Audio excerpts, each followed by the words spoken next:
The story begins with a boy named Dakya. At school, he was constantly bullied by a bunch of useless kids. Whenever he came home beaten and bruised, he would read a particular novel that always gave him courage. The novel's hero was a man named Sam, a fighter who faced deadly enemies one after another. All of Sam's companions had died, yet he kept training to become stronger and stronger. Once, that story was wildly popular, but it had been running for 10 long years, with more than 1,000 chapters, and now there was only one reader left, Dakya. He worked for a company on a short-term contract, and today was his last day there. Coincidentally, that day was also when the final chapter of his beloved novel was released. After finishing his work, Dakya read the last chapter, but when he saw the ending, he felt disappointed because Sam was the only one left alive. Right then, Dakya messaged the author. "What kind of terrible ending is that? You could have done so much better." While riding the train home, Dakya ran into a coworker named Jane. Her contract had also ended that day. They were chatting casually when Dokya's phone buzzed. It was a reply from the novelist. The message read, "I'm glad someone actually finished it. If you didn't like the ending, you'll get your chance to write your own after 7 p.m. At that exact moment, the train jolted violently, then screeched to a stop. A strange sound echoed through the car. Dakya checked the time, 7 p.m. He froze. This was happening exactly like the beginning of the novel he'd read. Suddenly, a bizarre creature appeared inside the train.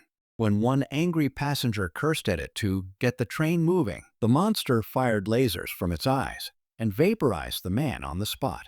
Everyone screamed and fell silent. The creature ordered them to stay quiet and introduced itself as a messenger. It said, "The cup of humanity's sins has overflowed. It's time for punishment. But don't worry, in this game, there's also a chance to win." Each person, it explained, would be given a challenge. Whether they lived or died would depend entirely on how they handled it. Then a glowing message appeared in midair. "Within 10 minutes, you must kill one living thing. Whoever succeeds will receive 300 coins. Whoever fails will die." The train remained stopped. Panic spread. People began screaming, fighting. Some even teamed up to kill others just to survive. One woman tried to run into the next compartment, but when she reached the door, she slammed into an invisible wall. Looking through the glass, Dakya spotted Sam in the next car. That's when it hit him. This was literally the world of the novel. He already knew what was going to happen next. Outside, a giant monster emerged from the river below and rammed the train, flipping it violently off the bridge. Dakya suddenly remembered the rule. It didn't say the target had to be human, just any living thing. Then he noticed a boy named Yuri holding a little ant farm. Dakya grabbed it, handed it to Jane, and whispered, "Pick one tiny ant." To distract everyone, he shouted something to draw their attention, but no one listened. So he quickly crushed one of the ants himself. Instantly, a hologram appeared in front of him. He'd received 300 coins. Now everyone turned toward him. Panic turned to paranoia. People realized there weren't enough ants for everyone, and chaos erupted again. Dakya then spotted a man attacking an old woman, trying to kill her. Dakya stopped him and said, "Kill this ant instead." But the man sneered, "No, I'm enjoying this too much." That's when Dakya remembered the novel. This man's name was Prince, the story's main villain. When Dakya tried to stop him, Prince turned on him and began to beat him mercilessly. But Dakya still had those 300 coins, and he knew what they could do. He used them to upgrade his own strength and landed a powerful punch straight into Prince's jaw, knocking him across the car. Prince wasn't done yet. He unleashed his hidden powers, surrounding himself in darkness, and started pummeling Dakya again. In the struggle, the ant farm fell to the floor, cracking open. A small tube full of ants rolled out. Dakya smashed it, instantly earning a shower of coins. Using his boosted strength, he fought back hard and finally defeated Prince. Crying, Prince begged for mercy. "Please, I won't hurt anyone again. Just give me one ant, please." Dakya glared at him. "You're not worthy of being part of this story." Instead, he placed one of the ants on the old woman's palm so she could kill it and survive. But when the timer hit 0, the ant crawled away, still alive. The woman hadn't actually killed it. Moments later, the display flashed. Prince dead. And tragically, the old woman died too. The messenger reappeared, announcing, "Only 17 humans remain in this compartment." In this strange new world, the stars above were revealed to be powerful beings who watched humans suffer for entertainment. The messenger told them each would now receive a gift from the stars. Everyone got a list showing which star wanted to sponsor them. Dakya already knew from the novel, sponsorship wasn't a blessing. Someday, the stars would demand payment, and that payment could be anything. So he decided to refuse every offer for now. Right then, the train shook again. That giant river monster was pulling them underwater. Dakya saw a soldier named Tom trying to force the door open. He remembered Tom was also an important character. Dakya shouted, "You have hidden power inside you. Activate it."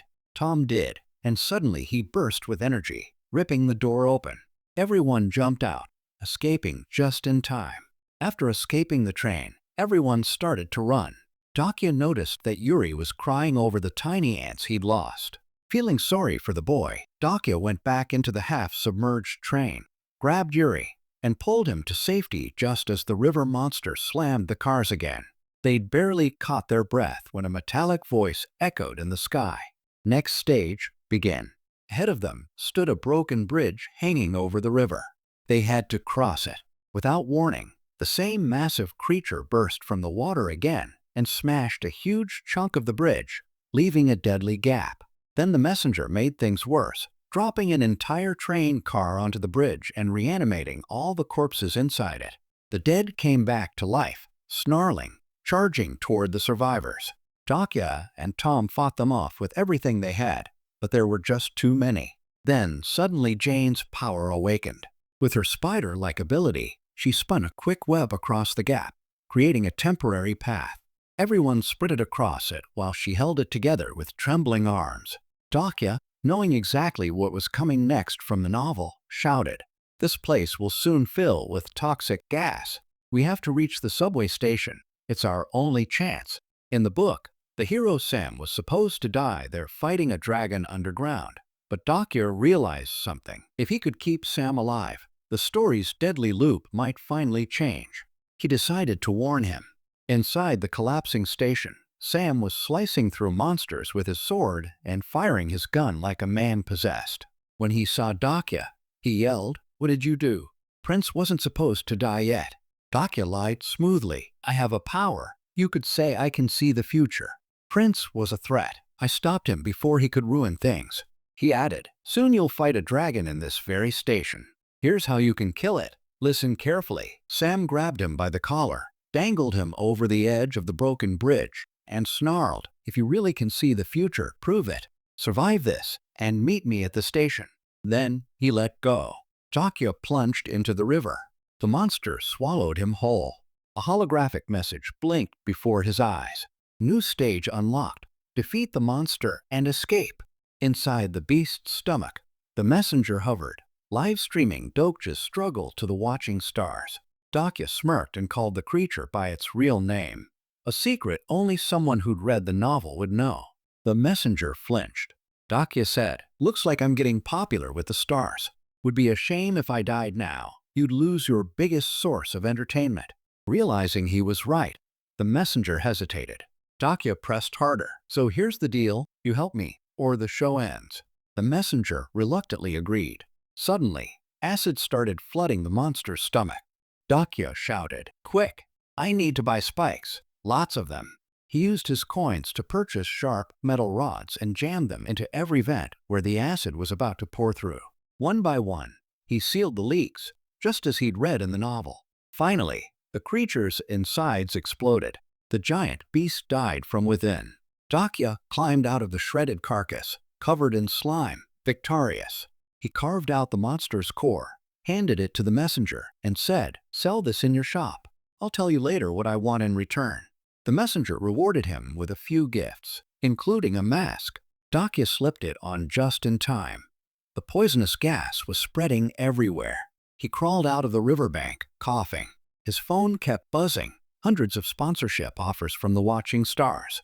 He switched the notifications off. Exhausted, He stumbled into a nearby convenience store. Inside were two dead women and a third barely clinging to life. Just then, a monster smashed through the window. Dakia grabbed the dying girl. Her name tag read Hina, and sprinted out as the creature tore through the aisles behind him. He raced down into a subway entrance, slammed the gate shut, and the monster crashed right into it from the other side. Outside the gate stood a group of thugs. They were shocked to see Hina still alive. Dakia instantly remembered. In the novel, these were the same men who had killed her. His eyes hardened. He used 1,500 coins to boost his strength, then attacked. One by one, he beat them all down. Their leader tried to use some kind of special ability, but Dakia overpowered him too. Just as the rest were about to swarm him, another group entered, the survivors from the train, with Tom at the front. The gangsters backed off immediately. Among the new arrivals was a political leader, a man now acting as the spokesman for all survivors. He declared himself their leader and said, "Anyone with extra coins must share them with the others. That's the only way we'll survive together." Meanwhile, young Yuri's powers had also awakened. He could communicate with insects. Dakia asked the group, "Where's Sem?" But none of them had seen him. Dakia frowned. Maybe his earlier choices had already changed the story's timeline. Then the leader announced something terrifying. Every 3 hours, survivors had to pay a survival fee in coins or die. You could avoid the fee only by constantly clearing new levels. The politician walked up to Dakia and said, "You've got coins, don't you? Share them. Don't you want everyone to live?" For a moment, Dakia almost agreed. Then he remembered who this man really was. In the novel, his name was Ino, a man who had sold his humanity to the stars and turned into a monster himself. Nobody else knew that yet. When the coinless people began to panic, Dakia stood up and said, "I won't give you coins, but I'll clear this level and save everyone."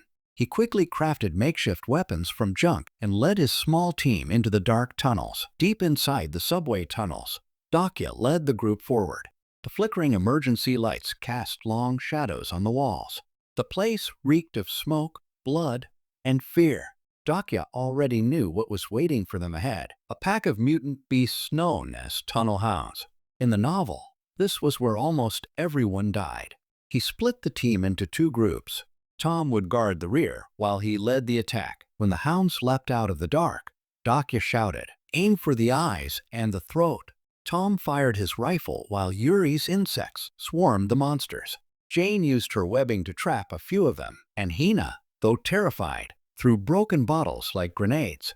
One by one, the creatures fell. Dakia took the last one down with a steel pipe through the skull. A message flashed in front of everyone. Stage cleared, 500 coins rewarded. But just then, the ground shook violently.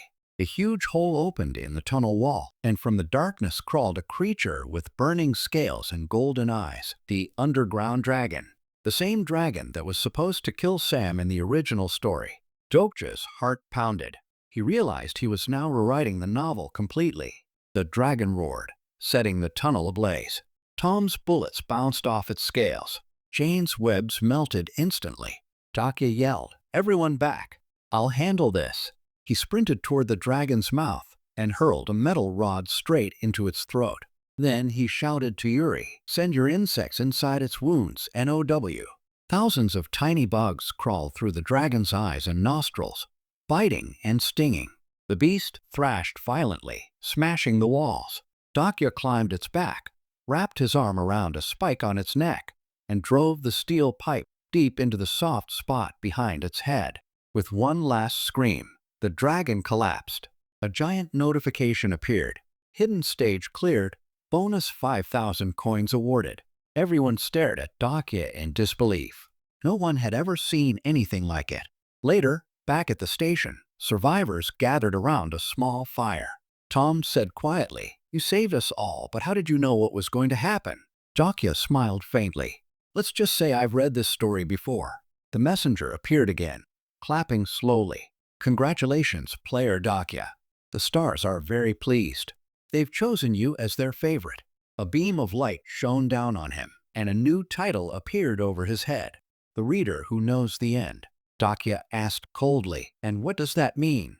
"It means The messenger said, "You're the only human who knows how this story ends. And now, it's your job to finish it." The other survivors watched as the messenger vanished into sparks. Hina approached Dakya. "I owe you my life," she said softly. "If you ever need help, I'll fight beside you." Dakya nodded, but his eyes were distant. He looked toward the broken city skyline and murmured, "If the world has turned into a story, then I'll be the one who writes its ending." The camera pulled back, showing a ruined city filled with glowing monsters, burning skyscrapers, and countless people fighting for survival. Somewhere in the chaos, Sam was still alive. Their paths would cross again soon. But for now, this was just the beginning of Dokja's journey.